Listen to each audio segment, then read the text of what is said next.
Pétionville, des résidents qualifiés d'irréfléchis et d'irresponsables à la mesure d'augmenter les prix de l'essence. Pour eux, cette décision va compliquer davantage les conditions de vie précaires des plus démunis de la population haïtienne. Leur réaction au micro de Nancy Constant et de David Mercius.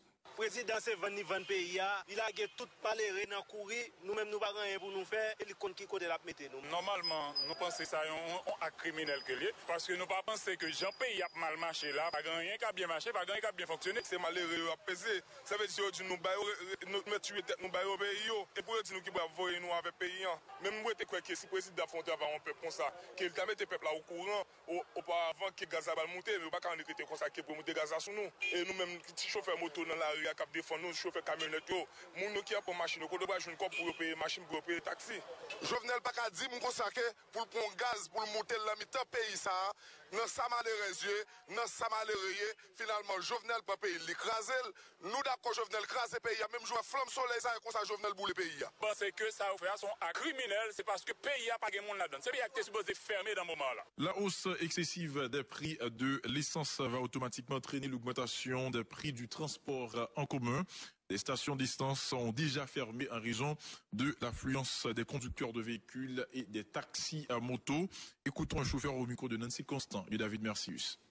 Ce gaz là, m'arrête là, moi pas gain, go communiqué qui fait que sorti là, me dit gaz a monté à $62, 40 comme ça. Bon, je trouve que le pas bon même pour payer parce que tout depuis gaz a monté, toute bagaille qui ne paye à monter. Depuis fini là, c'est avant que communiqué officiel pour nous déjà font petit bagarre tout peuple net passer là, tout fermé net, tout grand pile machine bagarre prend. Eh bien, situation ça pas bon même pour payer. Imaginez pas de travail, pas de rien pour bagarre monter sous monde bon, qui pas normal du tout. Vous comprenez, le gouvernement a mal passé, il n'est pas bien passé même. Obligé de tourner sans gaz et puis pays bloqué. Les réactions viennent de partout suite à cette décision du gouvernement haïtien. Le leader de la plateforme en politique Petite Dessalines, Jean-Charles Moïse, a fustigé le comportement de l'administration en place qui a décidé de majorer considérablement les prix du carburant. Selon lui, l'équipe au pouvoir est en panne de solution à l'ensemble des difficultés que confronte le pays. Il appelle la population à se mobiliser tout en évitant les actes de violence pour contraindre le gouvernement à revoir à sa copie les déclarations de Jean-Charles Moïse, au téléphone, à la rédaction de Radio-Télé Pacifique. Attention, peuple haïtien, mon câble avec un payon. Dans le moment ça, évitez toute vite machine. Pas attaquer mon classe moyenne.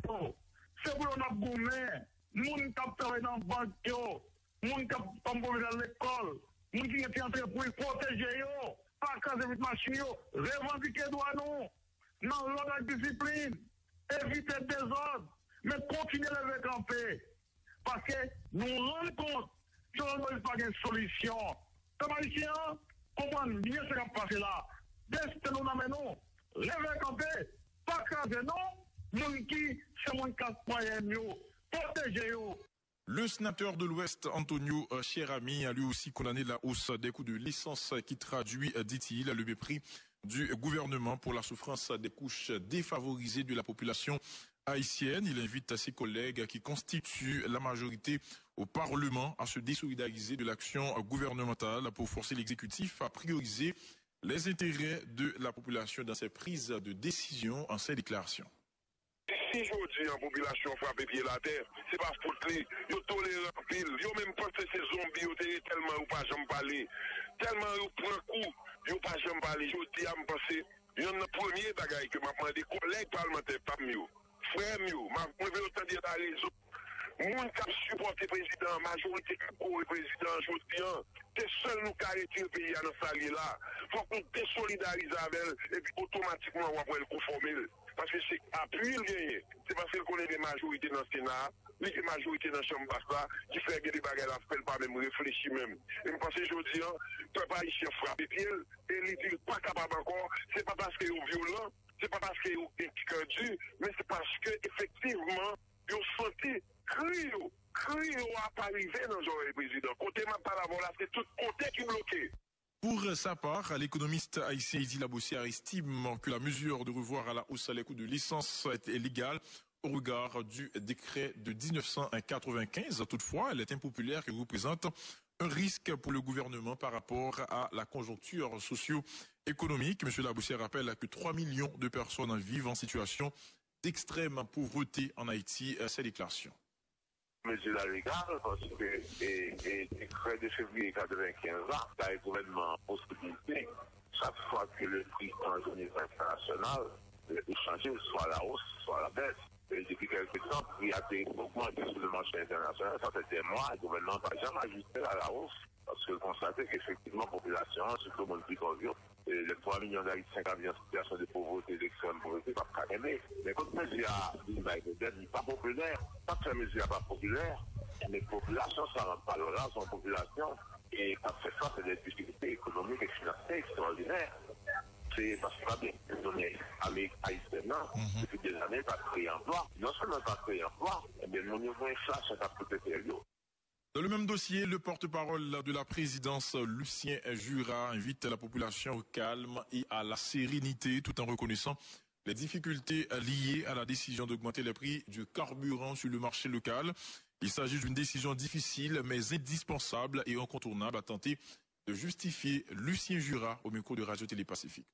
C'est le moment pour que, tant au niveau de la population, au niveau des secteurs organisés, gagner des citoyens, des leaders qui ont même adopté des comportements responsables pour ne pas mettre nous dans une situation beaucoup plus difficile que ça nous est aujourd'hui.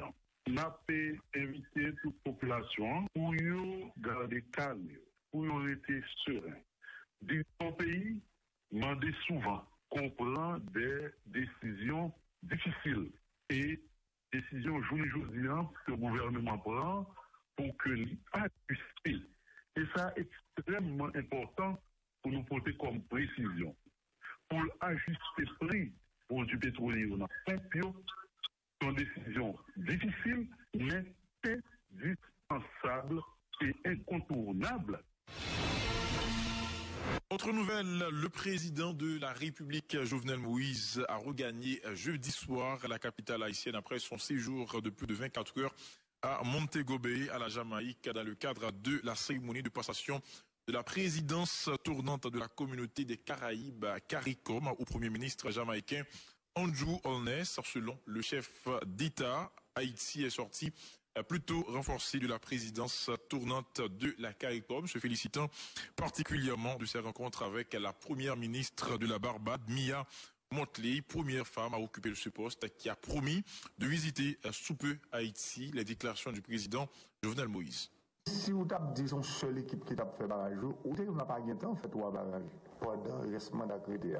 Mais avec le système que nous allons mettre sous pied, ça va permettre nous faire 3 barrages en même temps. Ça veut dire, on dit chaque 18 mois, ou une capacité pour faire 3 barrages d'irrigation dans le pays. C'est pour ça que nous demandons Cuba, à travers notre tête-à-tête que nous avons avec le président, pour être capable de mettre à disposition du pays, dans l'accord de coopération que nous avons, 30 autres ingénieurs en hydraulique qui permettent de nous construire l'autre barrage dans le pays. Tant que barrage nous avons pour nous construire sur la Grande Rivière du Nord, nous avons pour nous construire barrage sur 3 rivières, barrage dans la Savane Diane, dans plusieurs rivières, nous parlons de rivières Cano, rivières et bien pile rivières dans le pays pour nous construire barrage pour nous construire sur la Grande Rivière du Nord et pour nous éclairer au noir. C'est avec de grands travaux nous mettons sous pied pour nous respecter la promesse. La discussion était finie avec le président, il invite nous pour nous visiter le Cuba.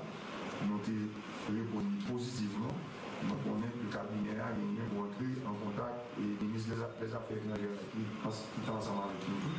Il y a des pour entrer en contact avec le ministère des Affaires étrangères du pays Cuba pour comment nous sommes capables d'organiser une visite que nous avons bien pour faire nos amis très proches dans le pays Cuba pour nous regarder avec G-Pani comment le pays ça maîtriser toute surface.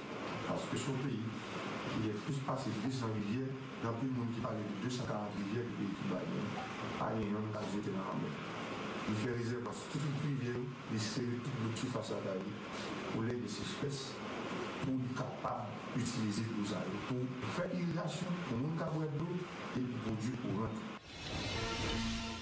Voilà, mesdames et messieurs, pour l'essentiel de cette édition d'Info Pacifique. Merci à vous qui l'avez suivi. Je vous invite à rester.